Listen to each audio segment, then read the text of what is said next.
So this is Ableton, and this is the browser.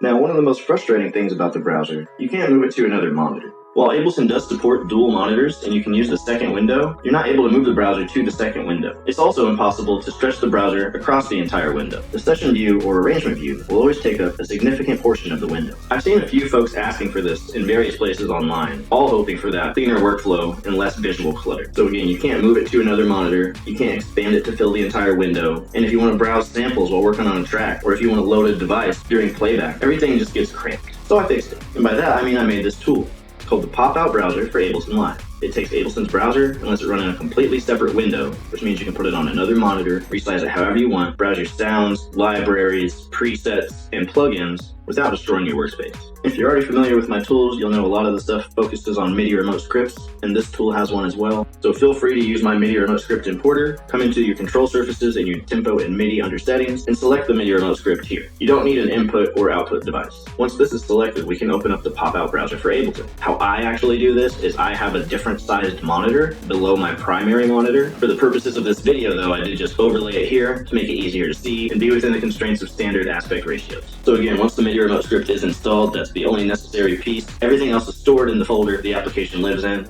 At the time of releasing this video, we are still in early development of this application, and with this in mind, it will require Python to run on your computer. Just download the latest version of Python from the official website. The download comes with a Python script named dependencies. If you run this script, you'll have all the necessary pieces to run the application. The Popout browser includes 5 tabs.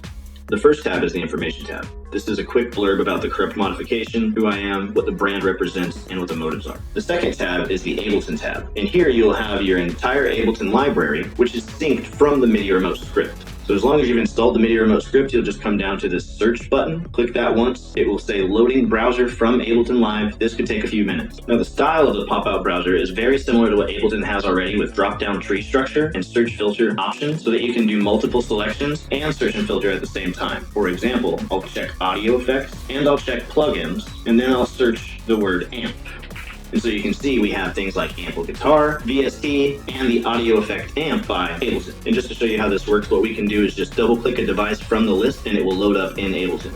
Now, like I said, it does have this drop down tree structure. So another thing we can do is expand audio effects, click to check the amp toggle, and then go through presets of the amp device. And that's just the Ableton browser. So actually on the fourth tab here, we have the file browser. And so the way this works is you can select the folder just like you would if you were adding it to the Ableton browser. And it looks very similar to the other tab with the drop-down tree selection and checkbox toggles. And so if you have multiple selections here, one nifty thing you can do is filter by file type. You can select specific kinds. And depending on how your PC is set up, it will just open them when you double click. So if you think all that sounds nifty, here's the best part. The application's free. It's on my Gumroad page. Just follow the link in the description. But I do want to show you a couple bells and whistles I've been working on, especially if your setup is like mine. I think what I'm about to show you really takes it to the next level. So this tab here in the middle is the Visualizers tab. By default, the application comes with this, and you can click through to change the eyes or visor shape.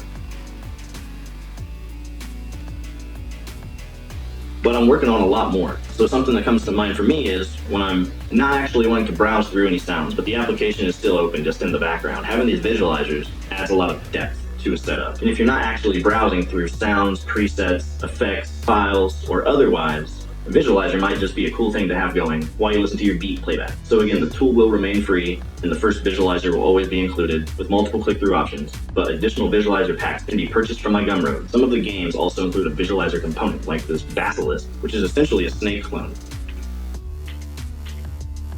Next from pack 1, we have Simping, which is like a pawn clone. Next on the list, one of just the quick visualizers, this one is the left and right sides. And then the last one from pack 1, my personal favorite, Sushi Ring. And that's it for pack 1, but pack 2 came out on March 9th of 2026. And let me just start off with the best right away. We have a pool table.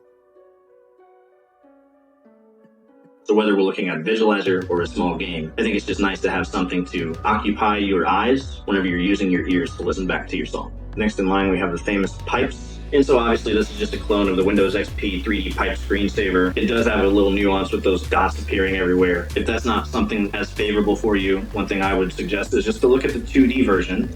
And lastly, from pack 2, we have the DVD visualizer. And it's actually very easy to change this image if you want. Just go into the folder and replace the file name DVD PNG with whatever image you would like. So if you're an Ableton user like me who wants your workspace less cluttered and would love to have the browser on another window or monitor, this is for you. Follow the link in the description to download this from my Gumroad for free. And if you truly enjoy it, consider supporting me by purchasing one of the additional visualizer packs. And to wrap this up, as always, remember these 3 things. Improvement starts when you question the default. Don't settle for presets when you can create possibilities. And the only rule worth following is to make it better.